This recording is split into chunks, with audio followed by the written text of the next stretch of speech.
வாழ்க வளமுடன். Healing hands education healing centre தங்களை அன்புடன் வரவேற்கிறது. வீட்டில் தெய்வ கடாட்சம், தெய்வ பாசிட்டிவ் எனர்ஜி, தெய்வ நிலை நம்ம வீட்டில் இல்லை அப்படின்றத பிரபஞ்சம் நமக்கு எப்படி உணர்த்துவாங்க?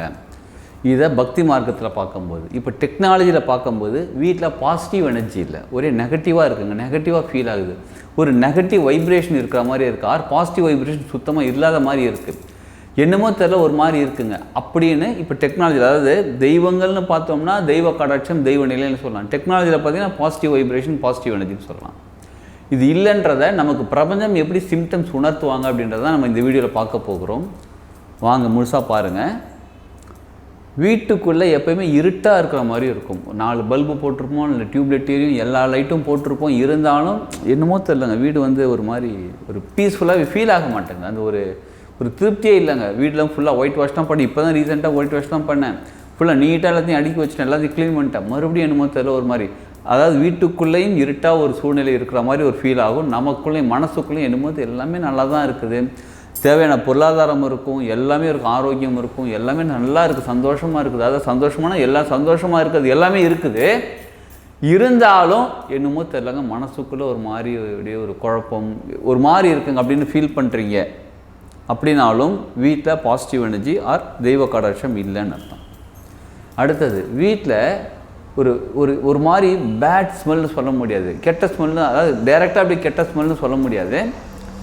ஆனால் நீங்கள் என்ன தான் ஊதுபத்தி ஏற்றி வச்சு என்ன பண்ணாலும் அந்த ஊதுபத்தி இருக்கிறவங்களும் அந்த வாசனை இருக்கும். கொஞ்ச நேரம் கழிச்சு ஒரு மாதிரி ஒரு டிஃப்ரெண்ட் ஸ்மெல் அடிச்சுக்கிட்டே இருக்கும். அது என்ன வாசனை கண்டுபிடிக்க முடியாது. அந்த வாசனை எங்கேருந்து வருதுன்னு தெரியாது. நீங்கள் எந்த ரூமில் எந்த போய் பார்த்தாலும் ஒரு மாதிரி சின்ன சின்ன வாசனை, ஒரு மாதிரி இரிட்டேட் பண்ணுற மாதிரி இருக்கும் அந்த வாசனை இருக்குது அப்படின்னாலும். அடுத்தது, நீங்கள் வீட்டில் பால் காய்ச்சுறீங்க, பால் பொங்கிடுது, சரி ஓகே பொங்கிடுச்சு, ஓகே, பொங்கி ஊற்றி அந்த தீஞ்ச ஸ்மெல் வரும். இது ஒரு தடவை என்னைக்காவது ஒரு நாள் நடந்தால் பரவாயில்ல, அடிக்கடி இந்த மாதிரி நடக்குது. வீட்டில் பால் காய்ச்சும் போது பால் பொங்கி ஊற்றி அந்த தீஞ்ச ஸ்மெல் வந்துக்கிட்டே இருக்குங்க. காலையிலேயும் அந்த மாதிரி தான் நடக்குது, ஈவினிங் அந்த மாதிரி தான் நடக்குது. ஈவன் பக்கத்துலேயே நின்றுட்டுருக்கேன், நான் பால் பாத்திரத்து பக்கத்துலேயே நின்றுட்டுருக்கேன், காய்ச்சிக்கிட்டே இருக்கேன். அந்த செகண்ட் டக்குன்னு யாரோ கூப்பிட்றான்னு திரும்பி பார்த்து அதுக்குள்ளே பொங்கி ஊற்றி தீஞ்சு போயிட்டாங்க. இப்படி இருந்தாலும் அது தீஞ்ச ஸ்மெல் வருது. இதனாலையும் இது இல்லாமல் ஒரு சிம்டம் தான் நமக்கு. பிரபஞ்சம் வந்து என்ன சொல்கிறாங்க, பாசிட்டிவ் எனர்ஜி இல்லை, பாசிட்டிவ் வைப்ரேஷன் இல்லை வீட்டில், இல்லை தெய்வ கடாட்சம் இல்லைன்றதை நமக்கு உணர்த்துறாங்க. நம்ம வீட்டில் பூஜை ரூம் இருக்குது, பூஜை ரூமுக்கு பூஜை பண்ணுறதுக்காக, சாமி கும்பிட்றதுக்காக பூஜை பொருட்கள் இருக்குது பாருங்கள். சிலர் வீட்டில் செவ்வாய்க்கிழமை வெள்ளிக்கிழமை பூஜை பண்ணுவாங்க, டெய்லியுமே பூஜை பண்ணுவாங்க. இந்த மாதிரி பூஜை பண்ணுறதுக்கு அதுக்கு முன்னாடி என்ன பண்ணுவாங்க, பாத்திரம்லாம் விளக்கி வச்சுருவாங்க. நல்லா பூஜை பாத்திரங்களில் பாருங்கள், க்ளீனாக நீட்டாக விளக்கி தொடச்சி க்ளீனாக சும்மா பளபளன்னு இருக்கும், ஷைனிங்காக. போயிட்டு நாளைக்கு காலையில் எழுந்துச்சி பூஜை பண்ணிடலான்னு சொல்லிட்டு பூஜை பாத்திரத்தை வச்சுட்டு வருவோம். காலையில் எழுந்துச்சி பார்த்தா ஒரு மாதிரி கருத்து பண்ண மாதிரி இருக்கும். இப்போ நேற்று தானே விளக்கி வச்சேன், அதுவும் க்ளீனாக தொடச்சி, தண்ணி இல்லாமல் க்ளீனாக தொடச்சி தான் வச்சுன்னு ஒரு மாதிரி கருத்து போயிருக்கே.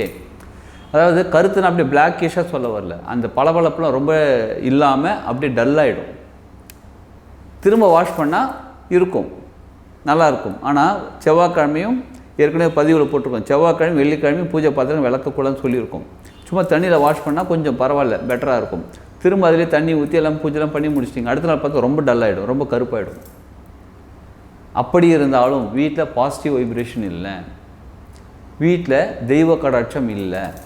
சரி ஓகே, இந்த சிம்டம்ஸ்லாம் கூட பரவாயில்ல. அடுத்த சிம்டம்ஸ், நிறைய சிம்டம்ஸ் பிரபஞ்சம் உணர்த்திக்கிட்டே இருப்பாங்க. அடுத்தது பார்த்தீங்கன்னா, நீங்கள் சமைப்பீங்க, வீட்டில் ஒரு 4 பேர் இருக்காங்க அப்படின்னா 4 பேருக்காக தான் சமைச்சு வச்சுருப்பீங்க, அவ்வளோதான் அளவாக பார்த்து சமைச்சு வச்சுருப்பீங்க.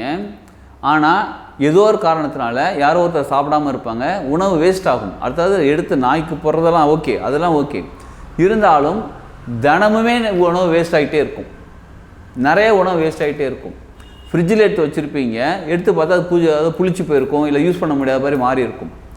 நீங்கள் ஏதாவது ஒரு பொருள் வாங்கி வச்சுருப்பீங்க, பாக்ஸில் போட்டு வச்சுருப்பீங்க, ஒரு வாரம் தான் இருக்கும், அதுக்கப்புறம் எடுத்து பார்த்தா உள்ள பூச்சி வண்டு வந்துருக்கும், தூக்கி போடுற மாதிரி இருக்கும். இந்த மாதிரி நம்ம உண்ணக்கூடிய உணவு பொருட்கள் இருக்குது பாருங்கள், நிறையா வேஸ்ட் ஆகிக்கிட்டே இருக்குது. அப்படின்னாலும் வீட்டில் பாசிட்டிவ் எனர்ஜி இல்லை, ஆர் ஒரு நல்ல ஒரு தெய்வ கடாட்சம் இல்லை.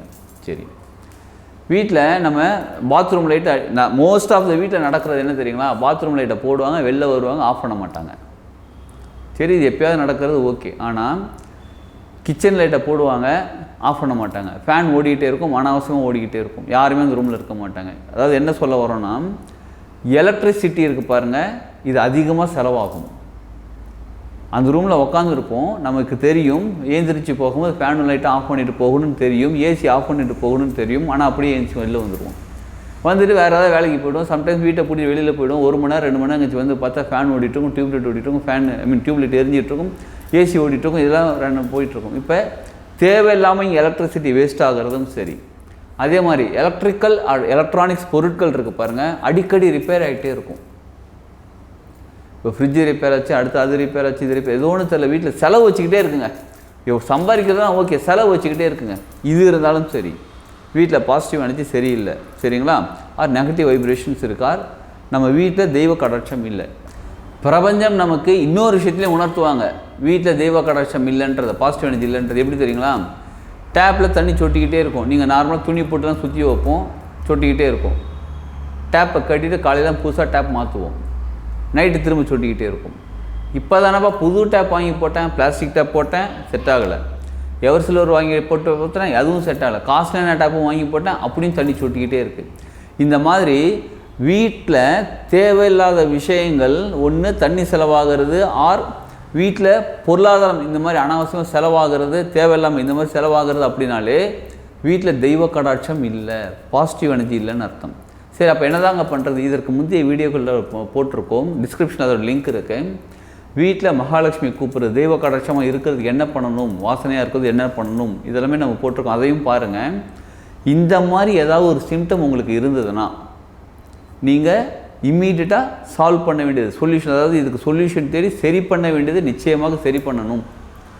சிலருக்கு எப்படி தெரியுங்களா, ட்ரெஸ்ஸை துவைச்சி போடுவாங்க, நல்லா நீட்டாக ஒரு டார்க் கலர் ட்ரெஸ்ஸோ ஒயிட் கலர் ட்ரெஸ்ஸோ ஏதோ ஒரு நல்லா நீட்டாக துவைச்சி போடுவாங்க, துவைச்சி அயன்லாம் பண்ணி சூப்பராக போட்டு அப்படி வெளில போவாங்க, கரை போட்டுரும். கரை போட்டுடுச்சு, சரி விட்டுடலாம். என்றைக்காவது ஒரு நாள் கரை போட்டுச்சுன்னா பரவாயில்ல. எந்த ட்ரெஸ்ஸை போடாலும் கரை போடும். யாரும் கண் வைக்கணும், மூக்கு வைக்கணும் எதுவுமே இல்லை, அவசியம் இல்லை, கரை போட்டுக்கிட்டே இருக்கும்.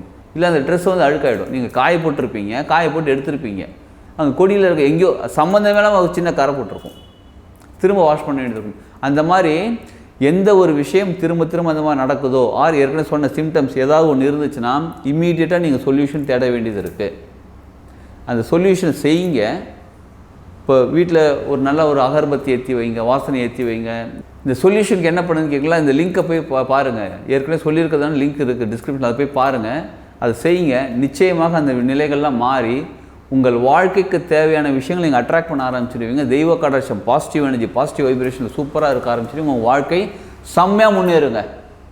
வாழ்க வளமுடன்.